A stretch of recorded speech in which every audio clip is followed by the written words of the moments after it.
Welcome to the Her Voice Shines podcast, where we celebrate the power, brilliance, and resilience of women everywhere. I'm your host, Shanasia Washington.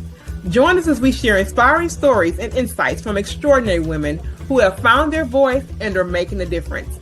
Together, we'll create a ripple effect, illuminating the path to visibility and empowerment. Let's break barriers, shatter ceilings, and lift each other up. In each episode, we dive deep into the journeys of women who have turned their challenges into triumphs and their dreams into reality. Whether you're looking for motivation, guidance, or a community that understands your journey, you're in the right place. Stay tuned and remember, let your voice shine. And just like that, I am back like I never left. It is your beautiful host, Shanasia Washington, streaming from the hot and steamy Houston, Texas. And let me tell you, today in the recording studio, it has been nothing short of amazing. I know this episode is going to be no different. You know the drill. Our guests come to the stage, tell us their name, where they're streaming from, and we get the magic of their story. Without any further waiting time, here's my very beautiful guest for today. Hi, thanks for having me. Yeah, my name is Jo Adams, and I'm coming all the way from the UK. And I'm here to talk about my journey as a menopause wellness coach. So yeah, my story started just over 10 years ago. I was heading towards 40, wasn't looking after myself, feeling exhausted all the time. Didn't realize at the time I was probably heading into perimenopause, and got myself fit, started joining the class, did some running, and I realized actually the mental health benefits were just massive of getting fit and feeling better about myself. Unfortunately, my marriage of 20 years broke down. My husband left quite suddenly. I was left to bring up my son. We've got one child, and then literally straight after that, COVID hit. So that was a lot to deal with, all in one go. Had to sell my family home. Had to literally start from scratch. And I'd only just retrained. I'd actually trained as a personal trainer. And so during lockdown, I started to do a bit of research on menopause, because I had friends that were really struggling, and did some qualifications on as a menopause wellness practitioner. I've been a teacher for 27 years, primary school teacher, and made the leap to give up my I'm part-time, work part-time now, but I actually now work with women in various aspects. I will have one-to-one clients, I run online groups, I go in and businesses and I talk about menopause in the workplace and how businesses can support women. And it's just grown and grown and grown. It's obviously something that's quite a hot topic at the moment, which is great, because finally we're realizing very little research has been done. So I'm passionate about helping women find their voice again, empower them, educate them on how they can thrive in menopause, not just survive. So interesting, and thank you so much for sharing that.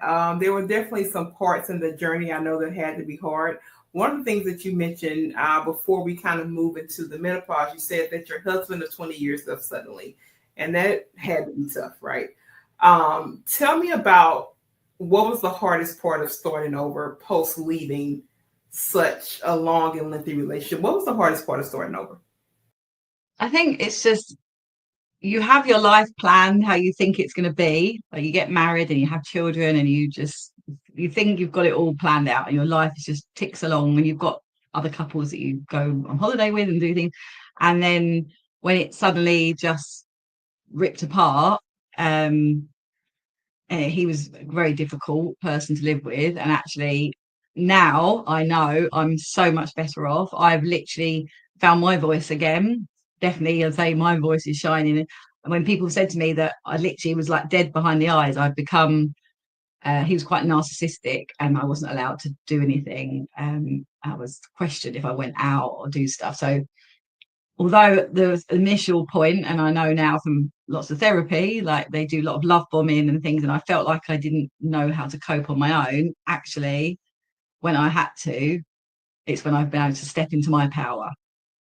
And so I do find that a lot of women, when they get to midlife, they get a lot of crossroads about what's going on, and because they spent so long nurturing other people and making sure they're there for other people, they quite often think, what about me? It's not mean that your marriage needs to break up, but it's just a time of life that you need to really look at yourself and go, what makes me happy, what lights me up. So good. And you mentioned in that segment, people told me I was kind of dead behind the eyes. And I remember talking to another guest about Walking Dead. It's a real thing. And I said, because there was a part of my passage, I would say, where I was a part of the Walking Dead. I was there, physically, right? But mentally, I was checked out. I was so overwhelmed. I was doing all those things. So much part of this journey is doing what you just said, rewriting my story and saying, look, early in my years, I hinged on being there for people. I was at every family party. I was at every networking event. I was at everything and felt some level of shame and disconnection if I did not go.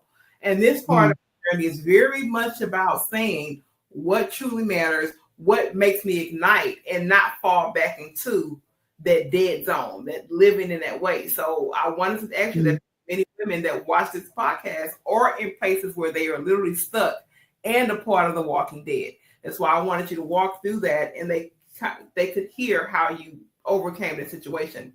Now, most of your work, you told me that you describe your business as much more than workouts, right? You said it's much more than workouts. How are you helping women truly thrive in their midlife? I have like five pillars of well-being, really. We look at generally when women come to me, we just sit and have a chat, and I'd say my strength is in, like, I'm just relatable and real. I understand the challenges that midlife women have, whether it's like work and children or aging parents or teenagers. I've walked the walk, and I'm still walking the walk. And we sit down and we talk about what their day looks like, and it's not just about, like, for most women, you don't just say, oh, you just got to exercise more and eat less. It doesn't work like that in menopause. So we look at 5 pillars: nutrition, exercise, sleep, stress, and low-tox living. So a lot of modern lifestyle affects our hormones. So when you start to understand and you educate women about how they can make a difference to themselves, so things like, I make my own skincare. I don't buy skin. I use all natural products because they're endocrine disruptors, and they can really mess up our hormones, and they can make symptoms worse. So little things like that, but it's all very much about not overwhelming. So in my 6-week group, it's all it's a group environment, and ladies support each other, and we focus on a theme each week. So it might be, we're just going to look at nutrition, and then I get them to slowly make little changes. It's not, you can't do it all at once because that just overwhelms them. So yeah. I love that. And I think thinking about it in that more holistic approach is what we need, because no, you just can't say diet and exercise. And I'm at that point now, Joe. I'm not proud to admit this, but the part that you said when you came in and said, look, I was, near my 40s, I was always worn out. I'm there now. I am literally having conversations. I have an appointment coming up next week, so I have to do something different. I said, when I left corporate, it was much about, reclaiming my time, my space, my energy. And even though I'm out here running my own thing, I've fallen right back into that rut. And I'm at the age now where this is a non-negotiable. I have to get this together really so that I can enjoy this other half of my life. So thank you for that. Let's talk about stigma. Why do you think menopause is still so under-discussed and probably misunderstood? Why do you think that still exists in the world of menopause? I think historically, women's health has not been a priority. A lot of sort of tests and things have been done on men, mainly down to that because women have children, so they can't. They was always concerned about problems with babies and things. So historically, it's been medications and things have been tested on men, and women's health has not been a priority. And for years, women have sort of been told to just be quiet. It's natural. It's a natural thing to have periods or whatever else, or puberty, and same with menopause. You have to just, no one really mentioned it. I think about my mum's generation, it was never really mentioned. So I'm really pleased that there's a slow change, and it is becoming more mainstream, because we need educating. We need to tell people actually the symptoms. It's not just hot flushes. Most people, I've never had hot flush. It might be you have horrendous anxiety. women end up going to have their heart checked because the palpitations are so bad. But if they know that those things can happen, education is so important. And then research, we need more research. So I'm hopefully getting involved with a research project as well, which is going to be looking at like biomarkers and how different women, because we all go through it differently. Like it's not one size fits all. For sure. And thanks for that. And I'm starting to see, at least in my community, I mean, this perimenopause is coming up a lot. And oftentimes I wonder and go through because I feel like my emotions have changed around certain things for whatever reason. And I always wonder, like it'll tie to that. But I know that a lot of women in my age group are talking about the perimenopause. And no, it's not just the hot flashes, but just some of the things that they've just noticed, even their cognitive ability that could be linked particularly to menopause. So thanks for sharing that. In your forum, you mentioned the menopause mingle events, right? They seem to be incredibly impactful. Tell me about a moment that deeply moved you or something that really made you proud to have curated such an event.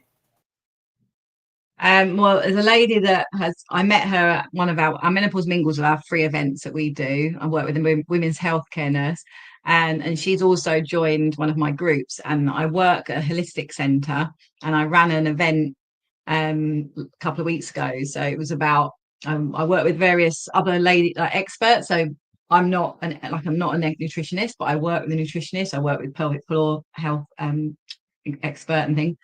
And this lady, I met her at the mingle, and she came along to my event a couple of weeks ago, and I came out the toilet and she was like, I just need to say thank you to you. She was crying. She's like, you've literally changed my life. And I was just like, I started crying. I was like, oh my gosh, like to me, that's, yeah. It's sometimes on days when I'm working very long hours and I'm thinking put up another post on Instagram or whatever, and it's exhausting. I have to remember that I am changing and helping women understand their bodies and giving them a life back, because some of them have for years or months or years have been like really low and not understood what was going on. But actually, when you give them the education and you give them a few tools and they make a few changes to their diet, or they bring in the exercise, or they're just doing something that helps them sleep better, it's a game changer. Absolutely. It's always those moments that keep you grounded to the mission. The fact that someone to come like, oh, you changed my life. I know whenever I get those types of moments, it makes me, even when I'm tired, it makes me just that more hungry to reach the crowd that I am called to do. Tell me about your platform. You have dreams of starting an online platform, and we hinged on it just a little bit. Tell me about the idea behind that and really what you're hoping to accomplish by building that platform. Yeah, it's just I want to get the menopause mingles we do. Obviously, we're limited because it's a venue. But if you're online, obviously we know we can reach people around the world. And in my groups, I have people from Australia and Canada and everything else that have joined in. But an actual platform where I can just focus on sharing information, sharing resources, workout things that's all in one place. That is my plan, to bring something so that the women I know and other women can access. Perfect. And I think it's really powerful to build community. And that made me think about something that you said in your forum. You said, look, I'm not looking to be a polished influencer. That's not my goal. Tell me about what role does authenticity and perhaps trust maybe build in relatability, because you're not driving. I mean, your perspective, I'm not looking to be polished. So tell me about that and really what that's doing to build trust in your community. Yeah, I think for me that's just key. Like I need the women to know that I understand and I get it. And it might be when I have my one-to-one clients sometimes that they might just need me to give them a phone call and chat. Or it might need they come over for a workout and then I just need to give them a hug because they've had a tough day and they're just struggling with their symptoms, or feel like they're not being heard by their doctor. I will use my contacts and do whatever I can to help people. I go above and beyond. That might be like the other week I drove round to one of my clients' houses and dropped off a little oil thing I'd made to help her with her joints were aching. So yeah, to me it's just, I think, just being relatable. That's very, very much probably 110% about this platform, as well as everything else I do in my business. It's all about relatability. There's going to be a part of me that always tells a real life authentic story. There's going to be a part of me that doesn't leave out the ugly parts and a lot of different things. Why? Because people grow that way, right? And that's when the people can see themselves in you. And I'm telling you this, when they find that place in you that they can go to retreat, changes the game. So I love the approach of leading with the authenticity and trust as a community builder. What would you say to a woman who's perhaps maybe in their 40s, going over to their 50s, that's afraid to try something new? Many women that are in that demographic, Joe, they get a little bit stuck, right? They get in this thing and they feel it's too late. I'm too old. I can't do. Tell me, talk to a woman that may be in their 40s, going to 50 range, and they're scared really to step out and try something new. I literally had this the other day. I think I'd done a post and somebody sent me a message and said, I'm never going to be fit. I'm never going to never going to be fit. And I'm never going to be slim again or something. And I just sent a voice message. I thought, I'm not going to even, a text is nothing. I just sent a voice message and I said, that is just really sad to hear that. And actually, I said, can you just get on a call with me? I don't care. Just jump on a call and let's have a chat. And I said to her, if you don't do anything, just go for a walk every day. Everyone can access that. Just take yourself out for 10, 15, 20 minutes on your own, phone away or whatever, and just go for a walk. And that's all you need to do is every evening, maybe set a time after dinner, you go for a walk and you'll sleep better. And then I said, and then come back to me and tell me you don't feel better. And then she'd end up joining my class as well and came along. I was like, see, you just got to make those small steps and they can make big changes. They can make you feel so much better. But motivation and mindset is the first thing that I work on with my ladies. Because their mindset is going to be the game changer.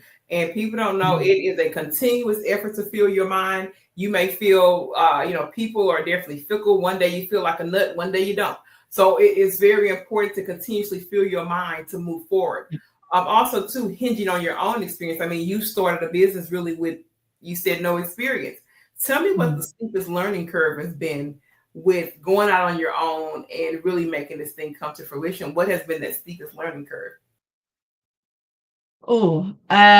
Social media has definitely been challenging. I didn't even know, I didn't know how to put text on an Instagram thing. I came into it at about 45 trying to learn social media. I'd say social media has been the biggest curve because I find it quite, like, you need to do it because it's part of life now, but it is quite tiring and it's quite, having to show up all the time. But I keep it real. I don't use filters. I talk to my audience. I've had a really crap day. I haven't slept, I am who I am. That's it. And I think the one that I did one recently where I did where people say I'm fine, women go, I'm fine, and they're not. I had so many messages after that saying, oh my God, that's exactly how I feel. Absolutely. And the other thing about social media is definitely strategies, and I tell people all the time on this podcast, it's good to be intentional and block off time so that way you don't have to work as hard on social media because it definitely is a part of life and business, but you can be strategic about it. Tell me about the biggest partnerships, probably since you started this. What has been key, maybe in collaborations, maybe it's mentorship, maybe it's pouring. What other side of this has really helped Joe in the support system for building this? It could be limited, but what do you think has been key for support for you to be able to do this? Well, the key support for me was, I definitely think I've collaboration with other women. I go to a group called we call it Ladies Who Latte. It's a female networking. And through that, they've become friends, they've become clients, I've used them. So I'd say collaboration and realizing you're not trying to do it all on your own is key. Definitely. Otherwise you just exhaust yourself. For sure. So utilize those networks. I want to go here. I know that you said after your husband left, almost 20 years, it left you basically really to be a single mom. How have you balanced, parenting with entrepreneurship and personal healing? That's a lot of different things to kind of co-manage, if you will. How was that journey with you and how did you manage to navigate through those different fronts? I think at the beginning, it gave me a focus because I needed a fresh start. And so because I was obviously quite in a low place, trying to like navigate how I was going to change my life, and COVID as well. So that was like a double whammy. And I think it just gave me something to focus on. So the menopause training courses I did, and then I started doing online groups. The first ones I did was during lockdown, and it's just grown and grown from there. And it just, it gave me a sense of purpose, and I am so much more powerful than I ever was. I'm doing things that light me up, that make me I'm passionate about. And actually, I remember my ex-husband saying to me, I think you're making a mistake focusing on menopause. And I was like, yeah, I'm not going to take your business advice, thank you. So to me, it's driven me on, made me more determined to do it by myself, because he always said I would never be able to run a business. And part of that was actually proving to yourself, right? Because after people say it for so long, some of us unconsciously take on some of that stuff. So for you to be able to navigate through that and be here is really miraculous. What legacy would you hope to leave for your son and really the women that you support through your network? When you talk about legacy, what does that mean? And what would you hope that your son has said about you and your legacy through all the adversity, really? Oh, my son, bless him, has said he's really proud of what I've achieved. To me, that's really important. He does, he's 20 odd now. So, but as I obviously had him as a teenager on my own, and it was a tough time. But the fact that he does recognise how hard I've worked to make a success of my business and how happy I am, that to me is like, that's a really important legacy, and that I helped hundreds of women feel better about themselves. Absolutely. And it's always great to have, your son, your offspring offer that positive affirmation. So great there. Now, I want to make sure that we have a clean segment in this podcast. That number one, we've already kind of talked about your services. I want you to give us a one, two, or three liner about your overarching services, and also give us your connection points, whether it's your social media, your website, or anything you want for contact. Is now your time to do that. Okay. So my overall mission is to educate and support women going through their midlife, and so they thrive, not just survive menopause. You can reach me on Instagram at joeadams_coaching. On Facebook, I'm just Joe Adams, and I have a free community. So you can contact me and join my free community. That would be absolutely amazing. Thank you so much, Joe, for that. Now we are going to play rapid fire. I have 10 pre-prepared questions for you. You don't get a whole lot of words. You get maybe one word, a couple sentences. It is designed to keep you fresh and aligned to your mission. Number one is, what's one word that describes how you feel about midlife? A new start. I love it. No, not was 2 words, but fresh start. A fresh start, a continuing, new beginnings. I love it. And then number two, I have, and this is a very broad one. It says, what's the best piece of advice you've ever received? What's the best piece of advice I've been given? The best piece of advice, whether that was life, health, just a piece of advice that someone may have given you that stuck with you for. Just be you. People buy from people, so people just be you. And it's I know it seems very, almost cliche, but it really is the best advice that someone can give you, just to stand up and be yourself. All right. So coffee, tea, or an herbal infusion at your menopause mingle events. What do you guys mingle at the events? I'm just trying to be nosy now. So I do like a cup of coffee, a nice cup of coffee. A cup of coffee. I might have a decaf coconut latte.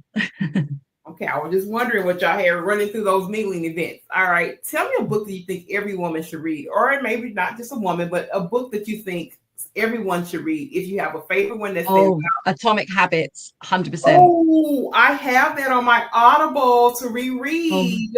It's amazing. I get all my women to read Atomic Habits, because that's why I say a habit stacking. You can't do it all at once. Build habits around things you already do, like going out for a walk after your dinner. Or I literally just got chills. I have that to read. Reread. I've read it twice, but I'm going to reread it in this new season. Tell me the most empowering song on your playlist. Maybe it's not on your playlist now, but maybe you had an empowering song that got you through some things back in the day. I'm a survivor. No. Beyonce. Now, come on now, Joe Adams, say Beyonce. Okay. One travel destination that is on your to-do list. Maldives. Have you been out here to the States? For them? Have you been to the States? The Maldives, I've not been to them, no.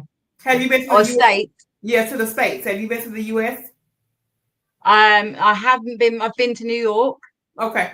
So no, you really haven't been, girl. That's just that's the major center, right? But yeah, always come and visit and check us out, but it doesn't compare to the Maldives. I will just say that. All right, strength training or yoga? What is your go-to for wellness? You like strength training or do you like yoga? Yoga. It's good. It's better for here too. Yeah. Tell me a quote that you live by, a quote or a mantra that you live by. Oh, be kind. Be kind. And last but certainly not least, what brings you joy on an ordinary day? How do you recenter and find joy? I love a sunrise or a sunset. Yep, keeps you grounded to nature. Well, that was a fabulous rapid fire round. Thank you so much, Joe Adams. I appreciate it. This is the part in our show we cue over to our guests for final thoughts. We ask them to give us some final parting words to commemorate our space and also give us something that captures the essence of Joe Adams. I'll be over to you for final thoughts and I'll be back to close the show.